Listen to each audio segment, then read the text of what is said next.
ధరణిలో పాపమే తాండవిల్చుచుండగా నరునిగా జన్మించితివి, పాప విముక్తినిచ్చితివి. ఈ లోకంలో చీకటే రాజ్యమేలుచుండగా వెలుగై అవతరించితివి, చీకటి పారద్రోలితివి.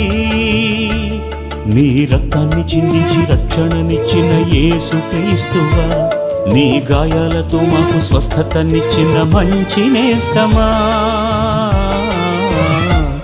నీ ప్రేమ గొప్పది, నీ కరుణ గొప్పది, నీ దివ్య కారుణ్యమెంతో గొప్ప గొప్పది. పగలు మేఘమై వచ్చావు, రాత్రి అగ్నిగా వచ్చావు.